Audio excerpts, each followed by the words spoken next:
तो ये महिषासुर किसका पुत्र था? राजा जनमेजय जी ने प्रश्न किया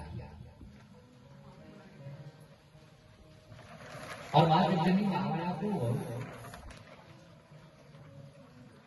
उसको मारने के लिए उसने, मैंने सुना है जनमेजय जी कहते हैं कि उसको मारने के लिए महाकाली का रूप धारण करना पड़ा। तो ये महिषी कौन था? वेदव्यास जी कहते हैं राजा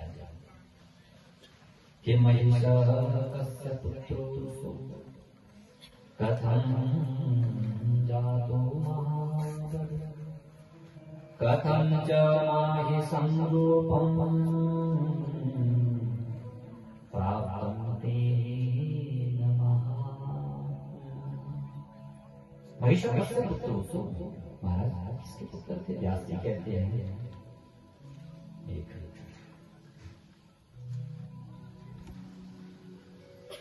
चेतनो पुत्रो महाराज विख्यातो क्षितिमणिमण्डले रम्भश्चैव करम्भश्च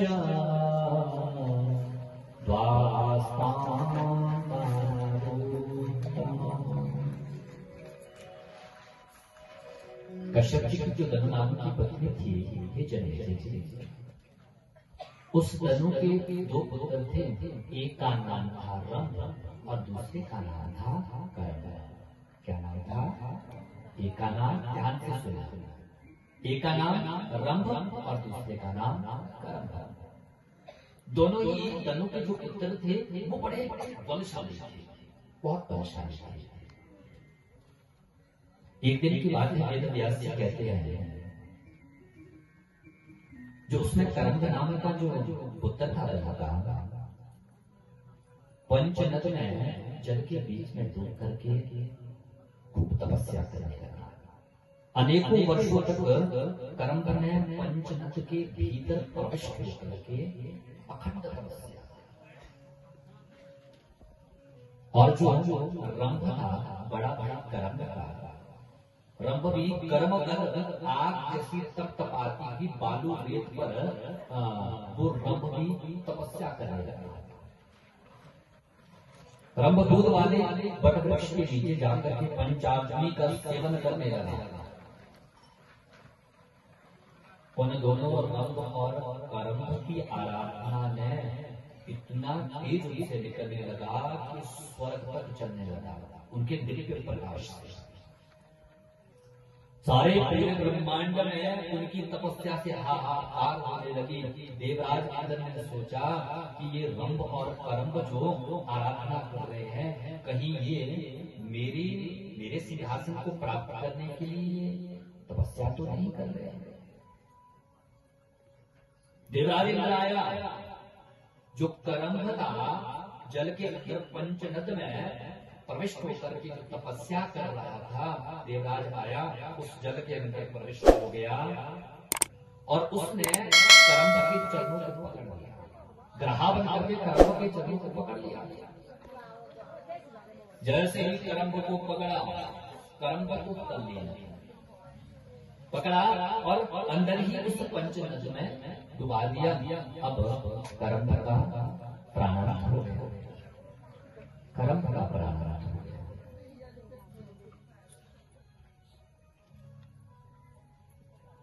रंभ को बड़ा जब से पता चला कि मेरे भाई करम्भ समापन कर दिया गया, बहुत करुण विलाप करने लगा रहा है, सोचने लगा हम दोनों एक ही शकल के, दोनों एक जैसे बलवान, दोनों ने शादी करा, दोनों ने साथ आज हम तपस्या कर रहे थे तो दोनों ने एक साथ ही तपस्या की, परंतु मैं जीवित हूं और मेरा भाई करम्भ उस समाप्त कर दिया, कालराशि पे आ गया। मैं जीवित क्या किया? तो क्या हुआ? उसने तलवार उठाई एक अग्निकुंड तैयार किया, तलवार उठा करके अपना शीश यहां से आते और छोटे छोटे टुकड़े करके वो अग्निकुंड में स्वाहा करने लगा। कितना उससे दुख को आपने भाई की मौत का। उसी समय उस अग्नि से अग्निदेव प्रकट हो गए। बोलिए नारायण। अग्निदेव ने कहा, अरे रानी क्या करता है? रंभ ने कहा, कि अग्निदेव क्या बताऊं, हम दोनों बड़े बड़े साथ विद्यालय साथ शिक्षक दोनों के साथ आए। आज ये विधि का कैसा विधान है कि छोटा भाई करीब समाप्त हो गया। अग्निदेव ने कहा, आशीर्वाद या देव, तेरी तपस्या से जा, मैं तुझे आशीर्वाद देता हूं। तू सुतन लोक पाताल चला। और याद रखना, जब तेरी ये भक्ति, तेरी ये साधना और मेरा आशीर्वाद जब होगा, तब तुझे बलशाली पुत्र की प्राप्ति होगी। और ऐसा बलशाली होगा कि तेरे वन में ऐसा बलशाली और कोई नहीं होगा। जब तेरी तपस्या और मेरा जा खेत में करो, तुम्हारे साथ है, तो जो रंग होगा। और अग्निदेव ने ये भी बता दिया, जब सुतन पाताल जाते जाते जो भी तुम्हें देखेगा और तुम्हारा मन उसकी ओर आकृष्ट होगा, उससे तुम्हारी कोई भी स्त्री होगी, कोई भी आपको मिलेगा, उसके प्रति जब तुम्हारा ये मन आकृष्ट होगा, खींचेगा, तो याद रखना उसी का पुत्र तुम्हारा पुत्र वो बलशाली तुम्हें प्राप्त होगा। जब ये तपस्या का, ये तुम्हारी तपस्या का फल और मेरा तो अग्निदेव के चरणों में रंभ ने किया प्रणाम। रंभ चल पड़ा पाताल। व्यास जी कहते हैं, जगदेव जी जैसे ही रंभ जा रहा था, क्या देखा, अभी अर्धरास्ते से गया ही था, तो वहां पर उसने एक दिव्य मनोहर दिव्य सुंदरी एक महिषी को देखा। उस महिषी को देख करके जो रंभ का मन था, वो सोचने विचार करने लगा, ये महिषी कितनी सुंदर है। उस महिषी की ओर रंभ का मन आकर्षित होने लगा। व्यासी कहते हैं, जगदेव जी, परंतु एक महिष वहां से जा रहा था। महिष ने जैसे ही उस महिषी को देखा, तो वो एक अन्य महिष जो था, वो उस महिषी की ओर भागा। महिषी की ओर जैसे भागा तो रंभ भी उस महिष से युद्ध करने के लिए तैयार हो गया। जैसे युद्ध करने के लिए तैयार, तो महिष जो था वो बलशाली, उसने रंभ को अपने सींग से उठा करके धरती पर पटकने लगा।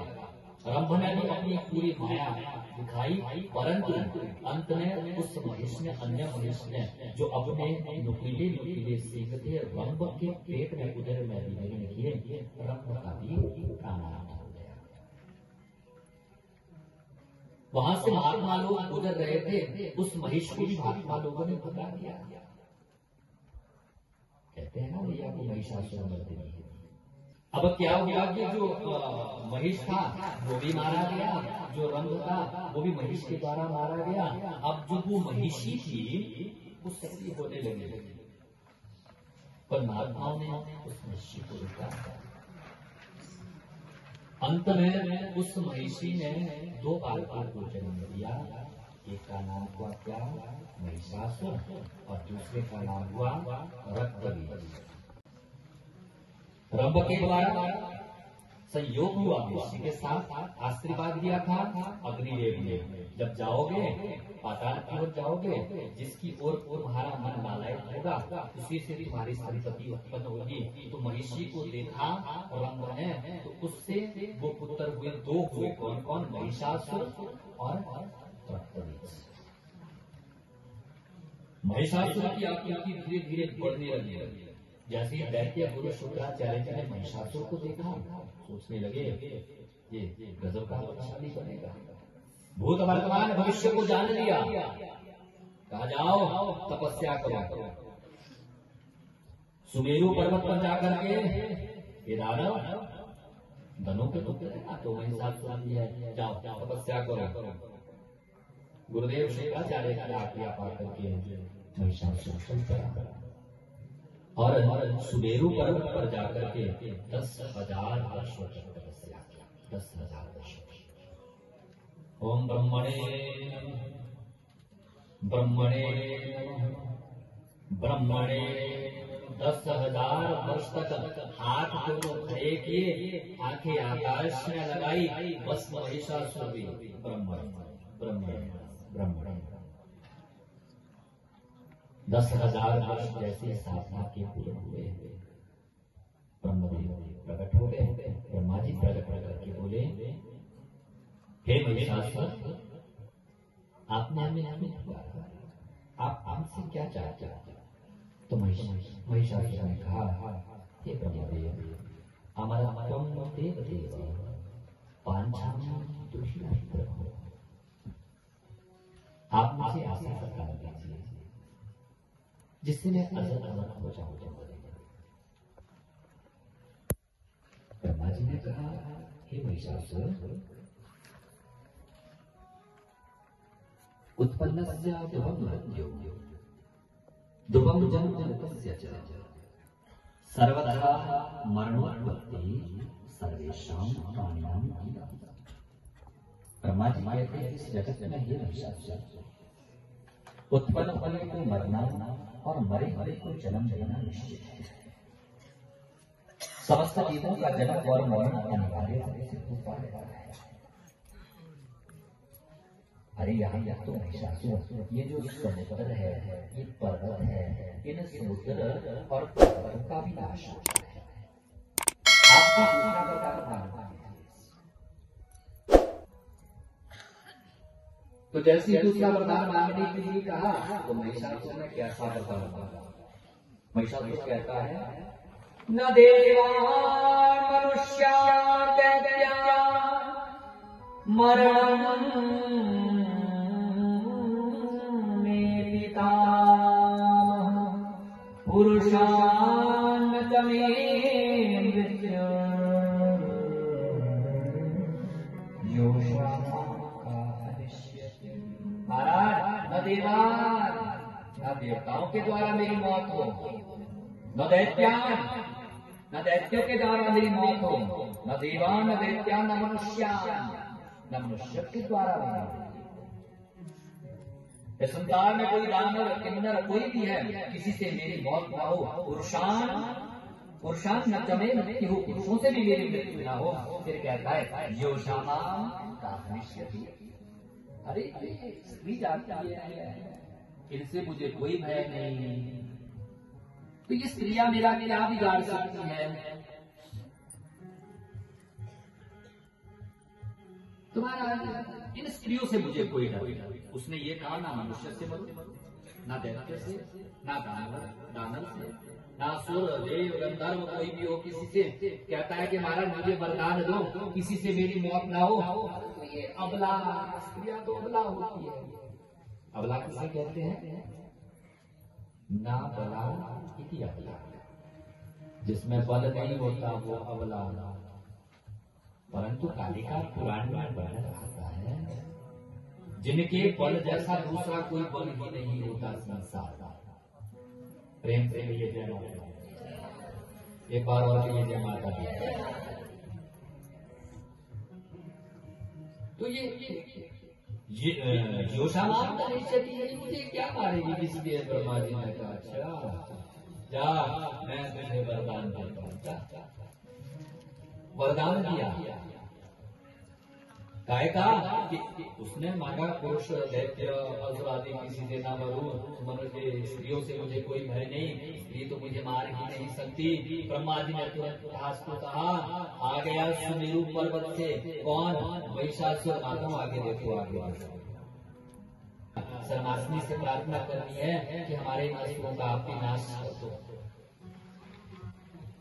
तो जब किसी को अधिकार प्राप्त हो जाता है तो ब्रह्मा जी ने जैसे तथास्तु कहा, तुझे अधिकार वो आशीर्वाद दे दिया, आशीर्वाद दिया तो महिषासुर ने क्या किया, सोच लिया कि मैं अजर अमर हो गया, आक्रमण करने लगा।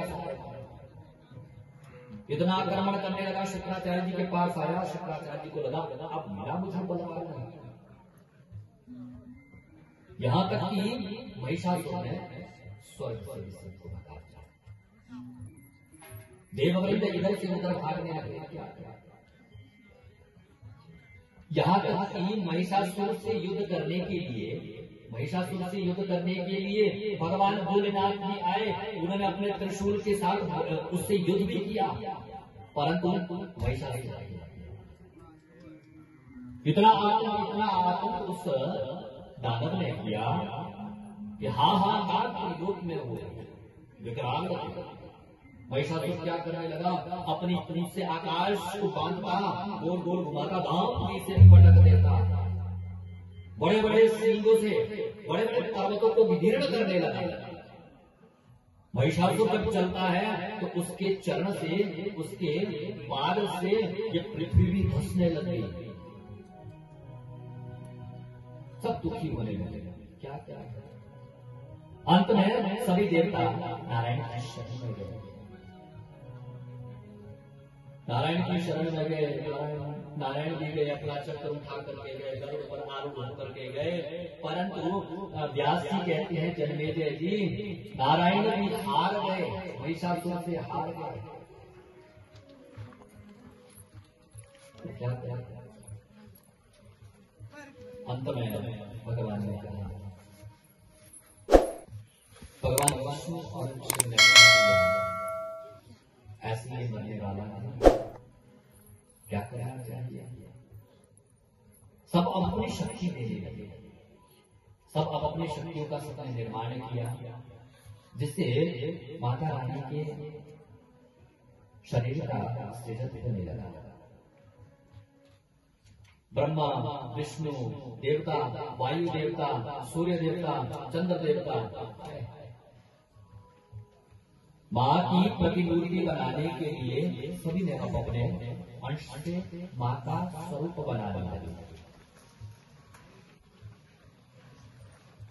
माँ के अंग को तैयार करने लगे सभी देवता। कैसे कि ततोदिकोपपूर्णस्य चक्रिणो वदनात् निश्चक्रामतेजो ब्रह्मणः शंकरस्य च अन्येषां चैव देवानां शक्रादीनां शरीरतः निर्गतं सुमहत्तेजस्तच्चैक्यं समगच्छत् अतीव तेजसपूतं ज्वलन्तं इव पर्वतं ददृशुस्ते सुरास्तत्र ज्वालास्यात्तनिरन्तरम् अतुलं तत्र तत्तेजः सर्वदेव शरीरजम् एकस्थं तदभुन्नारि व्याप्तलोकत्रयं द्विषाम्। सभी देवता अब अपनी शक्तियां प्रदान करने वाले, जिससे माँ का शरीर निर्माण होने वाला के सौम्येन स्तनयोर्युग्मम् मध्यम चैन्द्रेण चाभवत् वारुणेन च जम्भूर्नितम्बस्तेजसा ब्रह्मणस्तेजसा पावत् पदमूल्योर्कतेजसा वसूनां च कराङ्गुल्यं कौबेरेण च नासिका।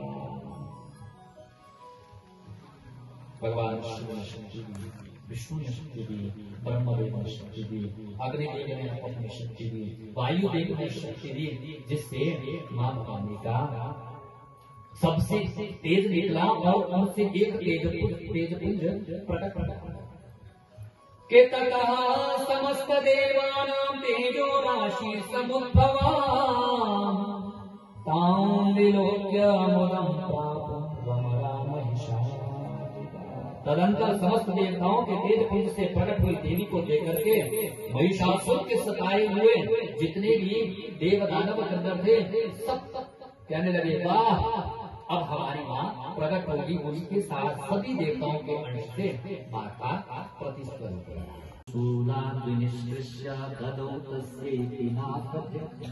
चक्रम च दत्तवान् कृष्ण समुत्पाद्य स्वचक्रतः।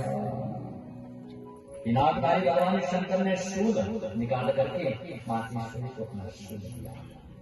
चक्रपाणी भगवान विष्णु ने अपना सुदर्शन चक्र दिया कि शंकर च वरुण, शंकर वरुण दिया।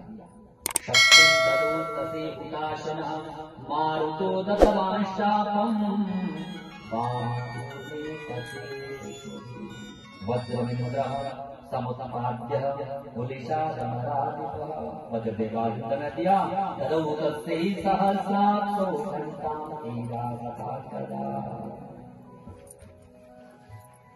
प्रजापतिश्चाक्षमालां ददौ ब्रह्मा चाण्डुलं समस्तरोमकोपेषु निर्दशस्तिवाकरः।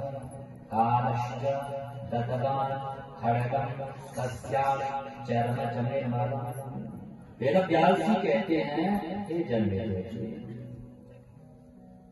वरुण ने शंख किया, अग्नि ने उन्हें शक्ति दी, वायु ने धनुष बांध दिया। सहस्र नेत्र वाले देवराज इंद्र ने अपने वज्र से उत्पन्न करके ऐरावत हाथी माँ जगदम्बिका को दिया। यमराज ने कालदंड दिया। माँ का श्रृंगार हुआ।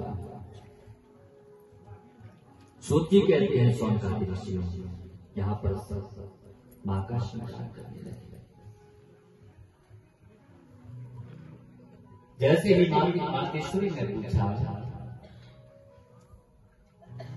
हे नारायण, हे आदिशक्ति, हे देवराज, आप लोगों ने क्यों मेरी प्रतिमा का सृजन किया, क्या बात है?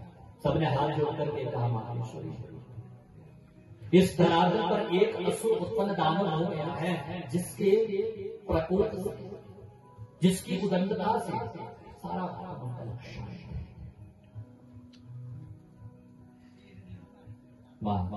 सभी देवता कहते हैं, आप अपनी उस शक्तियों से संहार कर दीजिए उसे। जो महिषासुर था, उसका जो मंत्री था जिसका नाम था ताम्र, महिषासुर की सेना में थे 80 लोग, विडाराक्ष, उदरकर उसकी सेना में थे, वो भी उतने ही बलशाली थे। परंतु जब सारी घटनाओं का वृत्तांत सुनाया देवताओं ने, माँ जगदम्बिका को पाने लगे। हाथ में मधु का पात्र कर लिया, मधु पात्र जैसे हाथ में लिया, चल पड़ी माँ। जैसे देवताओं ने माँ का विकराल स्वरूप देखा, सभी देवताओं ने माँ की स्तुति का गान किया। नमो नमो माँ, नमो नमो, नमो नमो माँ, नमो नमो, नमो नमो माँ, नमो नमो, नमो नमो माँ, नमो नमो, नमो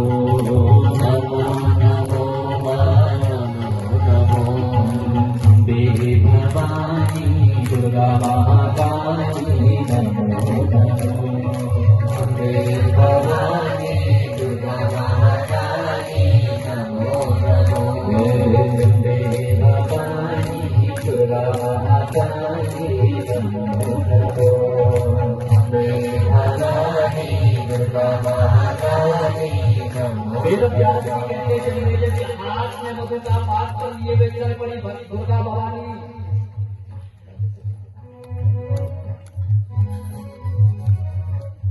और जैसे ही महिषासुर के आगे, पहले तो महिषासुर के जो 80 लोग उदरकारी थे, विडालाक्ष थे, ताम्र थे, मैया के साथ युद्ध करने लगे। माँ जगजननी महामाया ऐसे खेलने लगी उसके साथ, जैसे एक बीवी चूहे के साथ खेलती। परंतु मां ने जैसे ही अपना खड़ग उठाया, जितने भी सेना नायक थे, जितने भी सेना नायक थे, उस महिषासुर के सबको मारना आरंभ कर दिया। महिषासुर को क्रोध आने लगा, महिषासुर भी आ गया। लंबे जितने भी सेना नायक थे, जितने भी सेना नायक थे, उस महिषासुर के सबको मारना आरंभ कर दिया। महिषासुर को क्रोध आने लगा, महिषासुर भी आ गया। लंबे लंबे सींग थे, क्रोध में भर करके बड़े बड़े पहाड़ों को विकीर्ण करने लगा। जितने भी पहाड़ के बीच में पकड़ करके सबको तहस नहस करने लगा। मां मुस्कुराने लगी, मां कहती है, अरे महिषासुर, गर्ज कर क्षणम मूढ़ मधु यावत् हम मया वै हदैत्रीव चिंत्याशु देवता। अरे जब तक ये मैं मधुपान कर रही हूँ ना, तब तक तू कर दे गर्ज कर क्षणम मूढ़, तब तक तू गर्जना कर दे। कितनी गर्जना करना चाहता है, कर गर्जना करना। जब तक मेरा ये मधुपान पर समाप्त नहीं होता, जैसे ही मधुपान पर समाप्त, वैसे ही तेरी लीला भी समाप्त। महिषासुर मां की ओर बढ़ने लगा, क्रोध में तमतमाता हुआ। मां भी उसके साथ लीला करने लगे। लाखों लाख अस्त्र शस्त्रों का प्रयोग करता है, लाखों लाख प्रयोग करने लगा। परंपरा वेद व्यास जी कहते हैं, जन्मेजय बहुत व्यतीत हुआ।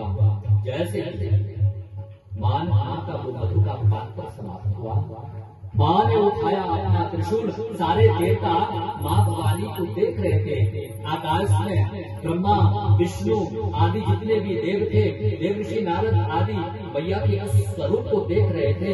मैया ने उठाया अपना त्रिशूल और जैसे ही दुर्गा भवानी ने उस त्रिशूल से महिषासुर के उदर में विकीर्ण किया। आकाश में महिषासुर को उठा करके जो घुमाया, धाम से धरती पर पटक गया। बोले महिषासुरमर्दिनी दुर्गा भवानी की जय। सभी आकाश से सुमन वृष्टि होने लगे, गंधर्व गाने लगे, अप्सराएं नृत्य करने लगी। दुर्गा भवानी की सभी ने जय जयकार की।